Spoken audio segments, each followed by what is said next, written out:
All right, so spring has sprung. It has. And we all know what that means, right?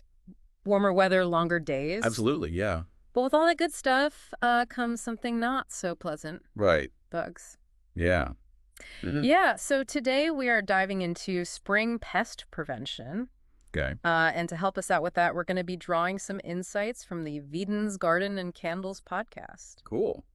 So in this deep dive, we really want to give you guys some practical and budget-friendly tips on how to keep those pests at bay. So we'll talk about, when these pests actually become active, why spring seems to be like their, Trigger. their time to shine, and most importantly, what you can do about it. Yeah, for sure. So let's kick things off with that first point. Like, when do these pests actually, Wake up. wake up? They've been snoozing all winter. Yeah, so the podcast really emphasizes that temperature is like the key factor. Okay. Ticks, they can actually become active around 40 degrees Fahrenheit. Oh, wow. That's... Yeah, pretty low, right?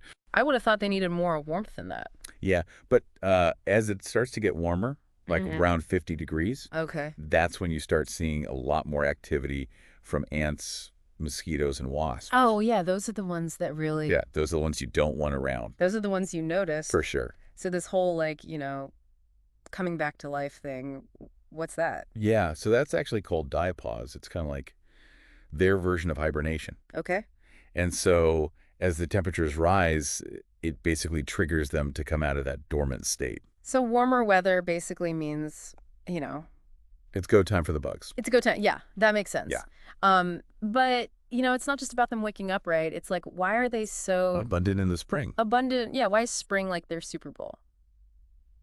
Yeah, that's a great question. So why is that? Well, spring is usually pretty wet, Yeah. along with being warm. Yeah. And that creates like the perfect conditions for a lot of pests. Uh-huh. So you think about like standing water, that becomes a breeding ground for mosquitoes. Ah, you can see that. Right. And then you've got things like pollen and trash and just like general yard clutter. Yeah. All of that provides food and shelter for bugs, especially ants and cockroaches. Okay, so it's like a buffet in a hotel. Exactly. Go on, Nolan. It's paradise for them, but Right. not so much for us. Not for us. Yeah. So I guess let's get down to brass tacks here. What are like the, The usual suspects. yeah, the A-list, the VIPs of spring pests? Who should we be looking out for specifically? All right. Well, we got to start with termites. Oh, okay. Those are a huge concern. Yeah, they can do a lot of damage. Oh, they can cause some serious damage before you even realize they're there. That's scary. Yeah. And the podcast recommends like inspecting your home for mud tubes. Mud tubes. Yeah, they're like little tunnels that termites build. Oh, okay. And also you want to make sure you're reducing moisture around your foundation. Oh, yeah. Make it less hospitable. Exactly. So termites love moisture. They do. Okay. What about ants? All right. So ants are always a nuisance. Yeah, those little sugar ants. All right. But then you have carpenter ants. Oh, yeah. Those are bad news. Yeah, those could be really destructive. Yeah, they can actually, chew through wood. Exactly. So what can we do about those guys? So for ants in general, like whether it's just the little annoying ones or the carpenter ants, you really want to make sure you're storing food tightly. Okay. Fixing any leaks and sealing up any cracks or gaps. So those entry points. Right, you want to cut them off at the source. Keep them out. Exactly. All right, so we've covered termites, we've covered ants.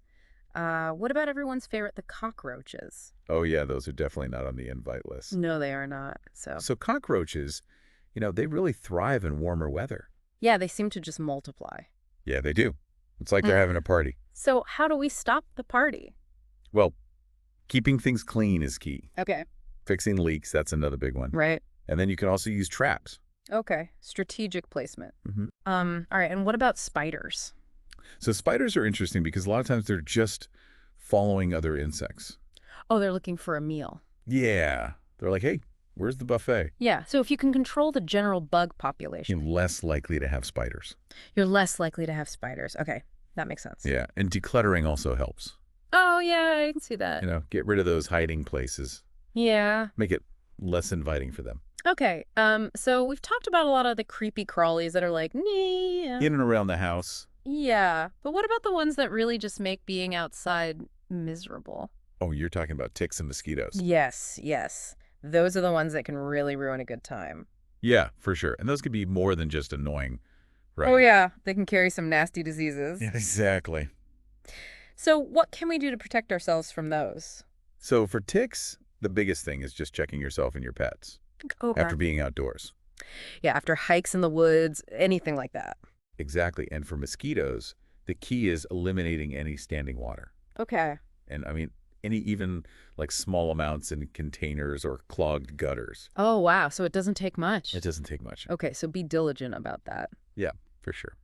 And last but not least, wasps. Oh, yeah. Those guys can be scary. Yeah, they always seem to pop up out of nowhere.